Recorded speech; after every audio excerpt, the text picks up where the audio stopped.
பறவையே, உன்னுடைய பறப்பை பார்த்தால் எங்களுக்கும் சுதந்திரம் உணர்த்துது. பறவை, வானமும் மரங்களும் ஒற்றுமையோடு இருக்க சுதந்திரமே நமக்கு சந்தோஷம் தரும். ஒரு வியாபாரி கிராமத்துக்குள் வருகிறான். இந்த பறவைகள் ரொம்ப விலையுயர்ந்தவை.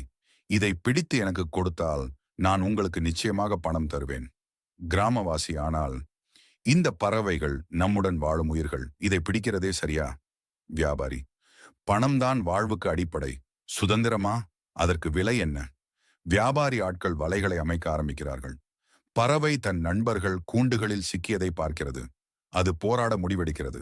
பறவை, சுதந்திரம் இல்லாமல் வாழ்ந்தால் உயிரின் அர்த்தமே இல்லை. இன்று நம் குரலுக்கு உரிமை தேவை.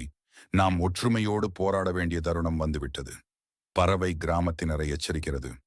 சுதந்திரத்தை விற்கும் மனிதன் நாளை உங்களுடைய சுதந்திரத்தையும் வாங்கி விடுவான். இப்போது எழுந்து போராடு. பறவைகள் ஒன்றிணைந்து கூண்டுகளில் சிக்கிய பறவைகளை மீட்கின்றன. வில்லனை எதிர்த்து போராடுகின்றன. வியாபாரி, நீ ஒரு பறவைதான். உன்னுடைய குரலுக்காக யார் போராட வருவார்கள்? பறவை, சுதந்திரம் தேடும் உயிருக்கு காத்திருக்க செவிகள் மட்டுமா போதும்? கைகளும் தேவை. கிராமவாசி, இந்த பறவைகள் எங்களோடு மகிழ்ச்சியாக இருந்ததை நான் மறந்துவிட்டேன். சுதந்திரம்தான் உண்மையான உயிர். கிராமத்தினர் பறவைகளுடன் ஒன்றிணைந்து வில்லனை விரட்டி கூண்டுகளை அழிக்கிறார்கள்.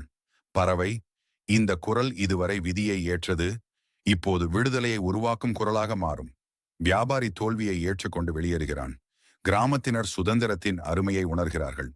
கதையின் பயனுரை: சுதந்திரம் ஒவ்வொரு உயிருக்கும் அடிப்படை உரிமை. அதை பாதுகாப்பதே நமது கடமை.